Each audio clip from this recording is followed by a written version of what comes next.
de nós. Proclamação do Santo Evangelho de Jesus Cristo, segundo São João. Glória a vós, Senhor. Depois que Judas saiu do cenáculo, disse Jesus: agora foi glorificado o Filho do Homem, e Deus foi glorificado nele.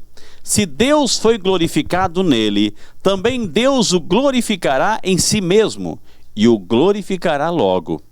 Filhinhos, por pouco tempo estou ainda convosco. Eu vos dou um novo mandamento: amai-vos uns aos outros, como eu vos amei. Assim também vós deveis amar-vos uns aos outros. Nisso todos conhecerão que sois meus discípulos, se tiverdes amor uns aos outros. Meus amados irmãos, minhas amadas irmãs, essas são palavras de vida, palavra da salvação. Glória a vós, Senhor. E quem beija a palavra de Deus? Beija o próprio Deus. Então eu vou dar um beijo na palavra, beijando Deus em seu nome. Amém? Podemos aí nos acomodar em nossas casas com muito carinho, sem perder aquela ambiência, aquele clima gostoso, espiritual. E vamos pedir que o Espírito Santo de Deus ilumine a nossa mente, a nossa inteligência, para melhor compreendermos o que Deus, o que a liturgia está nos ensinando hoje, o que essa palavra de Deus vai nos motivar para viver nessa alegria, nessa fortaleza, nessa presença de Deus, sempre fazendo o bem, auxiliados pela luz do Espírito Santo de Deus. Amém? Meu amado, minha amada, nós estamos aí no 5º domingo da Páscoa, já na reta final. Já é um discurso de despedida de Jesus, né? A gente está nesse contexto de despedida de Jesus em duplo sentido.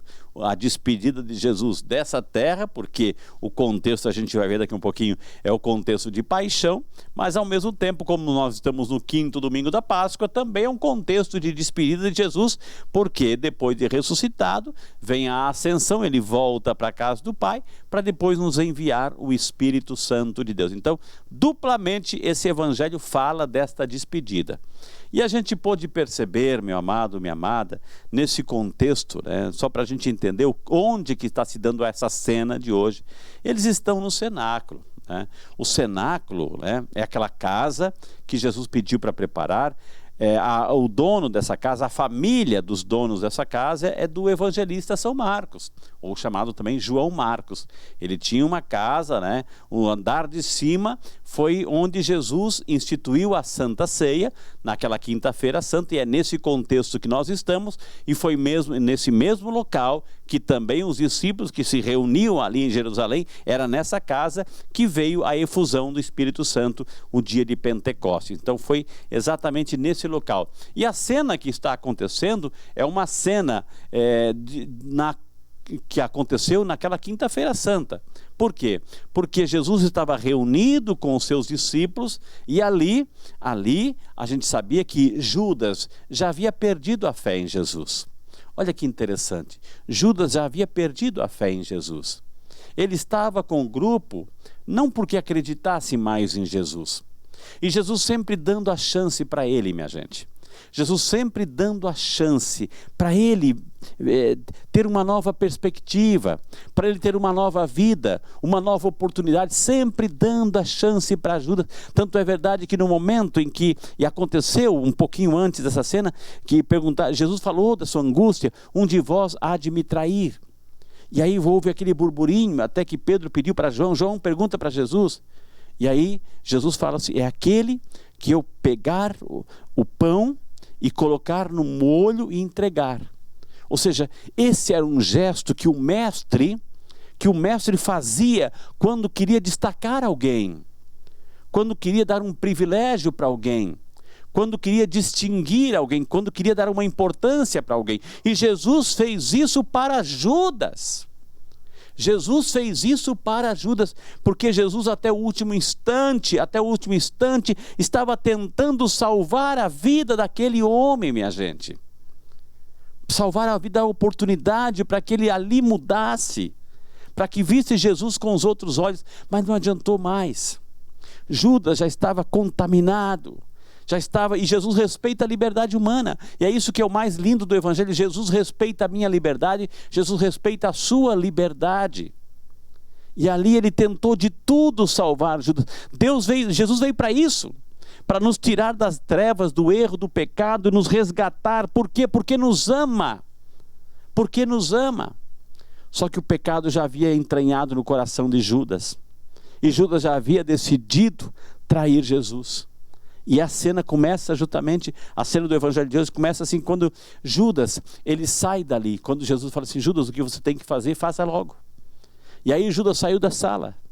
E aí as pessoas começam a perceber, cadê Judas? Pensaram que ele, como cuidava do dinheiro, não é que ele gostava mais de Jesus, ele não gostava mais de Jesus, ele não queria mais saber do projeto de Jesus, mas ele estava junto no grupo porque ele é interesseiro, ele cuidava do dinheiro comum, então diz o texto que ele era ladrão.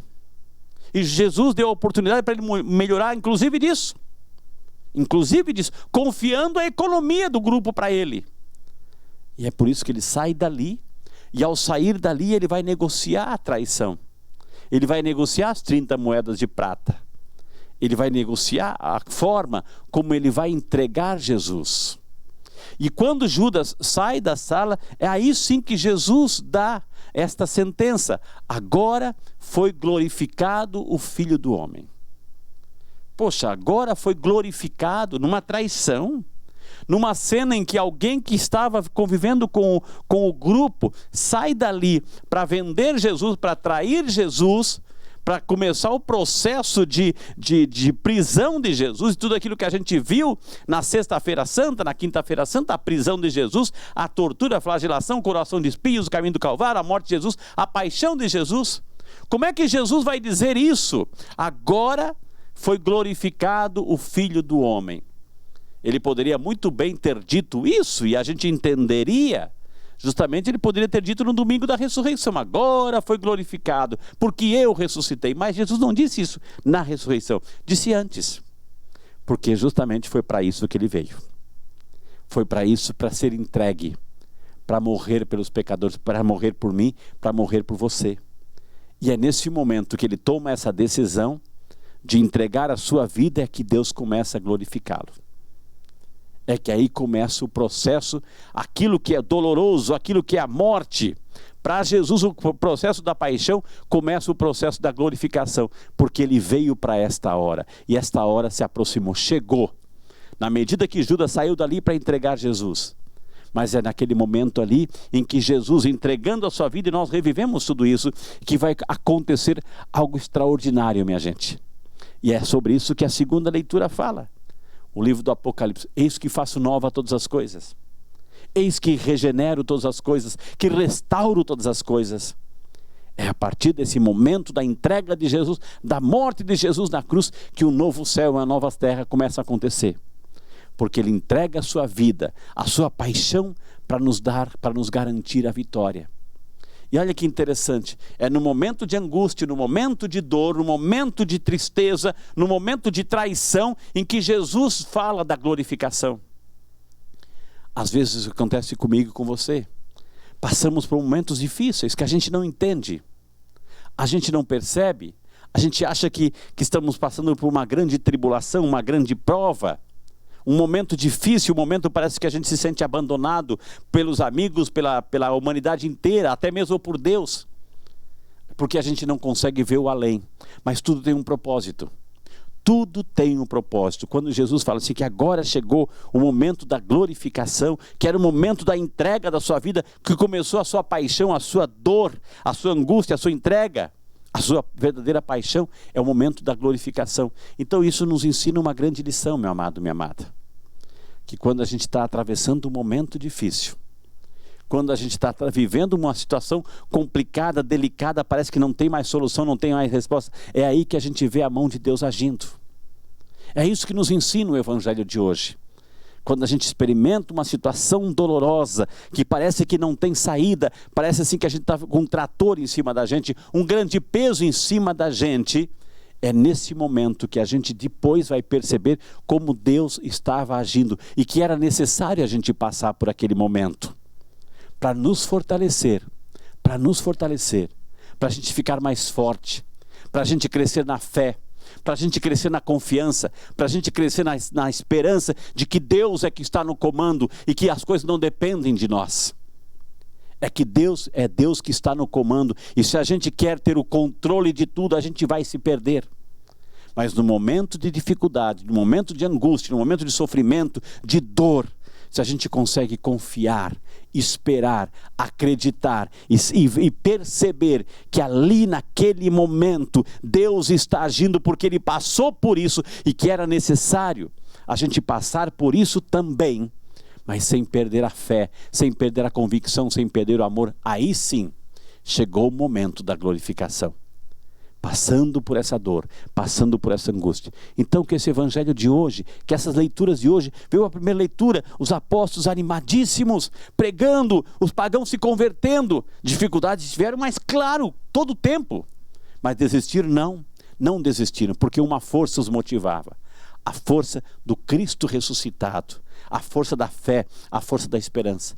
Então que seja esta força que possa motivar a mim e a você. Pese as dificuldades que a gente tem, pese as lutas que a gente tem que enfrentar. Como diz São Paulo, combati o bom combate, combata, mas combata com fé, combata com amor, combata com esperança. Mesmo passando por essas tempestades que a gente tem que enfrentar, mas a certeza, quem está no comando do barco é Jesus. E se Jesus está no comando do barco, Ele não vai virar. Às vezes a gente tem a sensação de que estamos sozinhos, mas tem alguém no controle.